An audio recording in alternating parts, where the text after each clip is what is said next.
Assalamualaikum warahmatullahi wabarakatuh.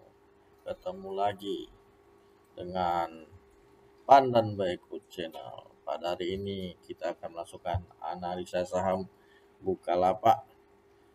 Ini saham yang cukup baru di siapakah pemilik Bukalapak ini. Jadi kalau kita lihat di prospektusnya, jadi ada Ahmad Jaki Saifuddin ya 4,32%, Muhammad Fajrin Rashid 2,6, sama Nugroho Heru Cahyono ini 2,08%. Jadi mereka bertiga ini adalah pendirinya dari Bukalapak. Kemudian ada API Hong Kong Investment Limited. Nah, jadi di sini API Hong Kong ini merupakan afiliasi dari Alibaba.com. Jadi di sini Alibaba.com itu punya saham secara tidak langsung 13%.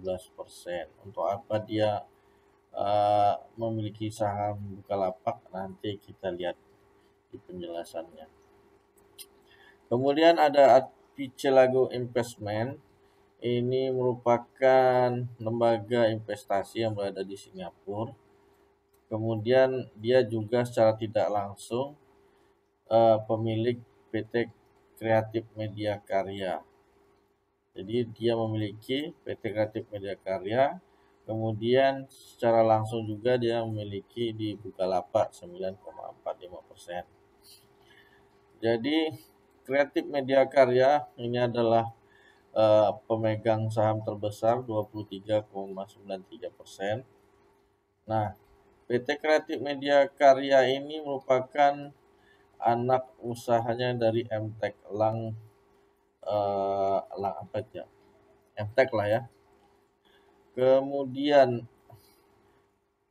MTEK itu banyak nanti ada anak usahanya, termasuk itu media-media CTP, kemudian ada Indosiar, sama ini Kreatif Media Karya.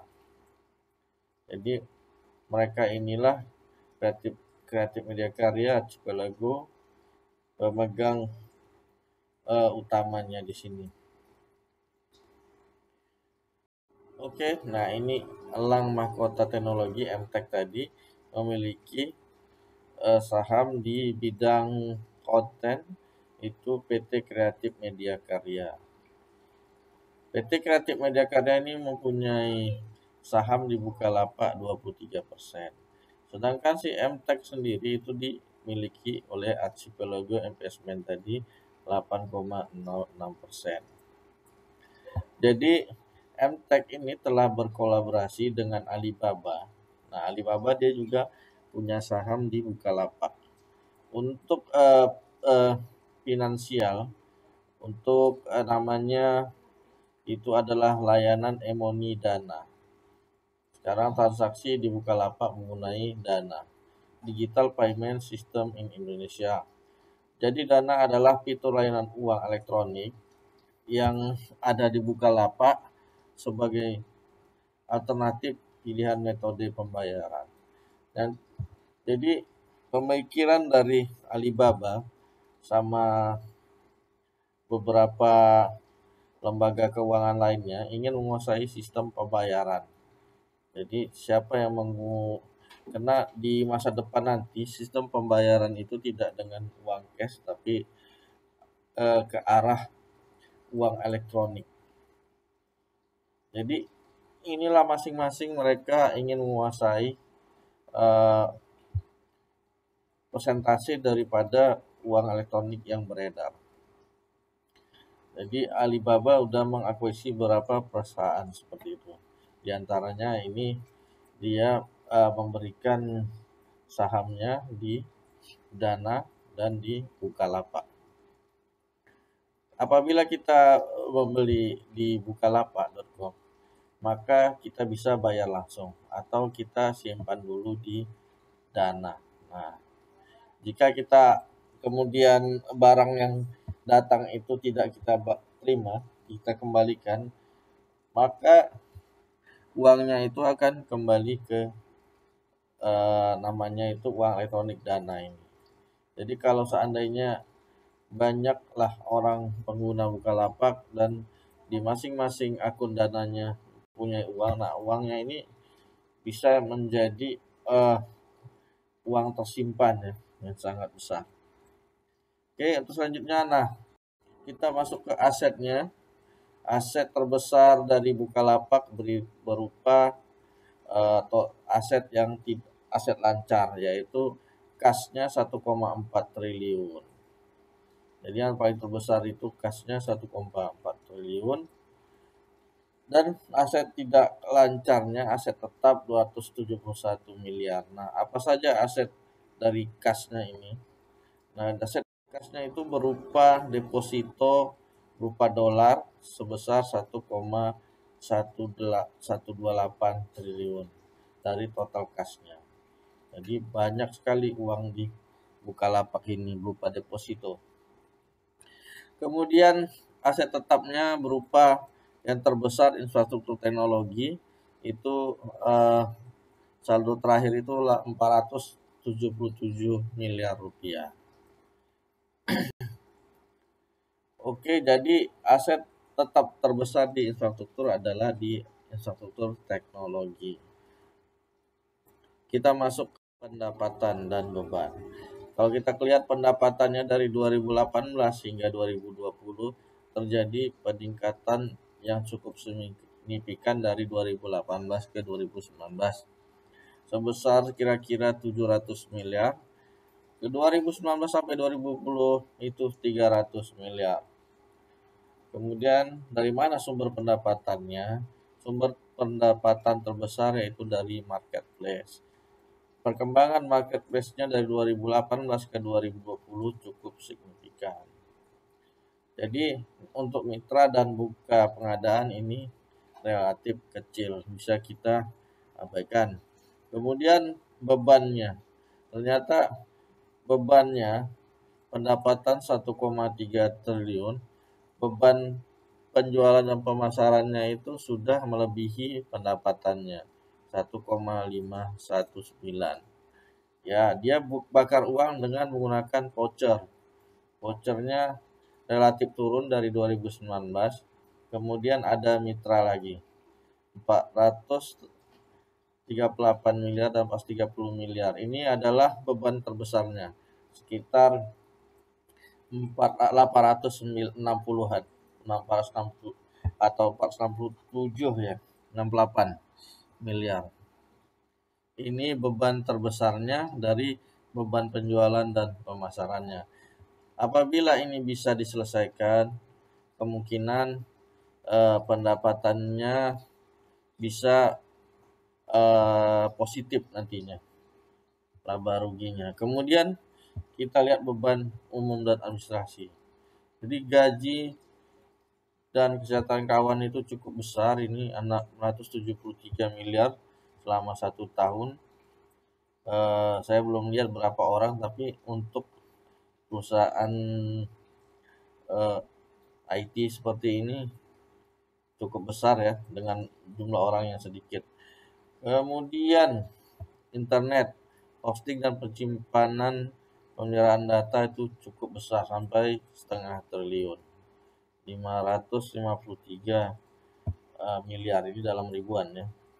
Jadi beban yang cukup besar yaitu 1,5 di penjualan dan pemasaran, dan beban administrasi dan umum 1,4, sehingga kalau kita jumlahkan bebannya 3 triliun dengan ini pendapatannya 1,35 triliun.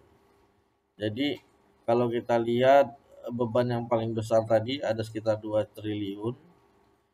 Kemudian pendapatan 1,35 triliun. Jadi Bukalapak harus menurunkan setidaknya harus menaikkan pendapatannya 700 miliar atau menurunkan beban-bebannya sekitar 700 miliar agar laba ruginya bisa positif sehingga bisa menghasilkan laba. Kemudian posisi Bukalapak di marketplace.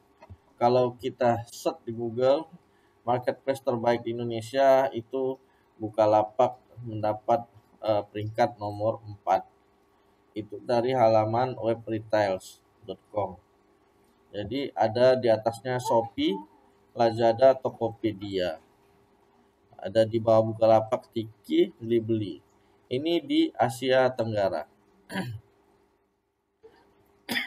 Jadi masih ada marketplace lain yang lebih unggul dari Bukalapak.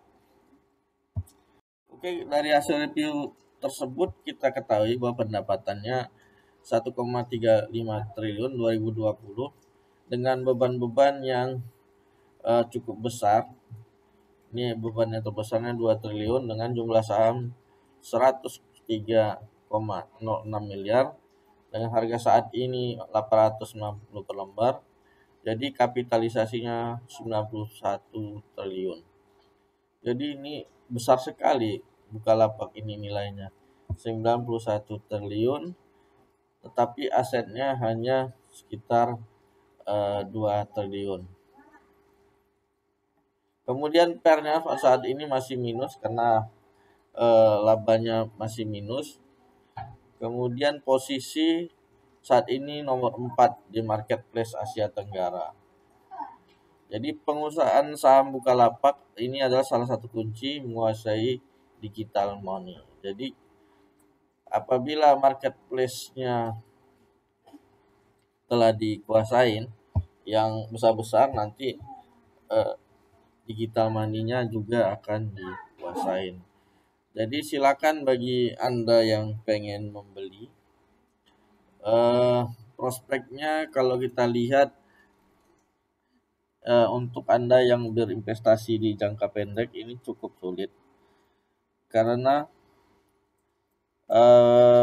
untuk menghasilkan buku yang positif atau laba ini cukup lama ya kalau kita lihat. Tapi Anda yang berinvestasi jangka panjang, kita nggak tahu kedepannya seperti apa. Apakah dana ini akan menguasai e-money di Indonesia. Dan setelah kita ketahui bahwa Alibaba telah masuk ke saham Bukalapak juga. Secara tidak langsung kita ketahui bahwa Alibaba merupakan marketplace terbesar ya di dunia saat ini dan bersaing dengan Amazon. Jadi silakan Anda tentukan pilihan Anda. Bagi Anda yang mempunyai uang dingin bisa ditanam untuk 15 tahun, silakan dibeli. Jika Anda hanya ingin mendapatkan cuan dalam beberapa bulan, beberapa tahun, tolong dihindari saham ini. Oke, sekian dan terima kasih.